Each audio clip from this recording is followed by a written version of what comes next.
Le singe et le crocodile. Dans la jungle, au bord d'un fleuve, se dressait un très grand arbre. C'est un manguier dans lequel vivaient plein de singes qui sautaient de branche en branche et mangeaient des mangues tout en jacassant. Le crocodile, toujours affamé, se baignait dans le fleuve puis se chauffait au soleil sur le berge. L'un d'entre eux, parmi les plus jeunes, était encore plus affamé que les autres. Il n'avait jamais assez à manger. Il observa le singe depuis longtemps. Puis un jour, il s'adressa à un vieux crocodile plein de sagesse. « J'aimerais bien attraper un singe et le manger, lui dit-il. »« Comment donc veux-tu l'attraper ?» demanda-t-il son âne. « Tu ne vis pas sur terre et les singes ne vivent pas dans l'eau. En outre, les singes sont beaucoup plus rapides que toi. Ils sont peut-être plus rapides, mais moi je suis beaucoup plus malin que tu vas voir. » Pendant des jours et des jours, le jeune crocodile passe son temps dans l'eau à observer le singe. C'est ainsi qu'il en remarque un tout jeune, plus âgé que les autres. Ce singe s'amusait à sauter sur les branches à la cime de l'arbre pour y cueillir des mangues les plus mûres. « C'est celui-ci que je veux, » dit le crocodile.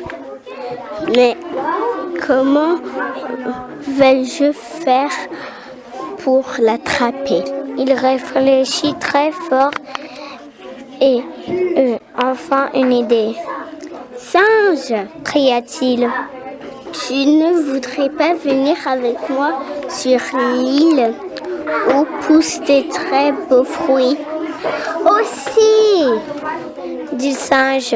« Mais comment vais-je pouvoir venir avec toi? Je ne sais pas nager. »« Je te prendrai sur mon dos, » répondit l'autre en souriant de toutes ses dents.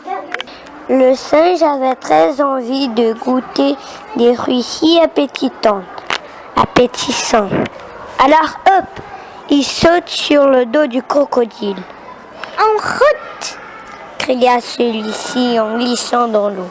« Tu me fais faire une bien belle promenade, » dit le singe. « Tu trouves ? En bien voyant, que dis-tu de ça ?» Et le crocodile plongea brusquement sous l'eau. « Oh non !» souplia le singe. Il avait peur de glisser et ne savait que faire.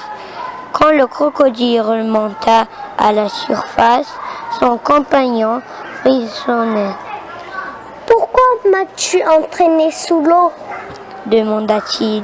« Tu sais très bien que je ne sais pas nager. »« Mais c'est parce que je veux te noyer, » répondit le crocodile. « Et ensuite, je te mangerai. » Le singe tremblait de peur, mais il avait l'esprit rapide. Et avant que le crocodile ne plonge encore une fois, « Quel dommage !» s'exclama-t-il. « Que tu ne m'aimes pas dit plutôt que tu voulais me manger. Si je l'avais souverain apporté mon cœur. » « Ton cœur ?» interrogea le crocodile. « Bien sûr, c'est la partie la plus délicieuse de moi, mais je l'ai laissé sur mon arbre. » Dis-le. Alors retournons immédiatement le chercher. dit le crocodile en faisant demi-tour. Mais nous sommes tout près de l'île, observa le singe. S'il te plairait, conduis-moi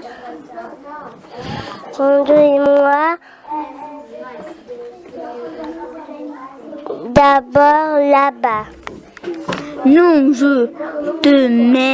Non, je t'emmène d'abord à ton arbre, tu y prendras ton cœur et tu me l'apporteras aussitôt. Nous verrons ensuite ce que nous ferons pour l'île. Très bien, dit le singe et le crocodile retourna vers la berge. À peine arrivé à terre, le singe se lança sur la plus haute branche de son arbre. Puis il cria au crocodile. Mon cœur est tout là-haut. Si tu lèves bien, il se mit à rire comme un fou, tandis que le crocodile remissa de rage. La nuit venue, le singe abandonna son manguier et longea longuement les fleuves. Il voulait vivre en paix, mais l'autre était têtu et bien décidé à l'attraper. Il les chercha tant et tant qu'il retrouvait installés sur un autre arbre.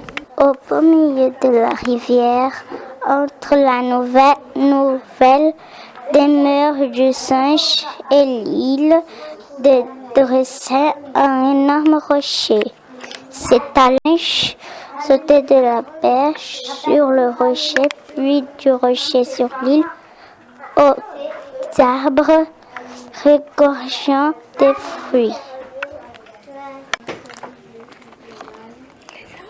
Le singe va passer sa journée sur l'île, mais ce soir, il finira bien par rentrer chez lui et alors je l'attraperai. Durant plusieurs heures, le singe fit un véritable festin, tandis que le crocodile nageait alentour. Tout vers la fin de la journée, le reptile sortit de l'eau et s'allongea sur le rocher.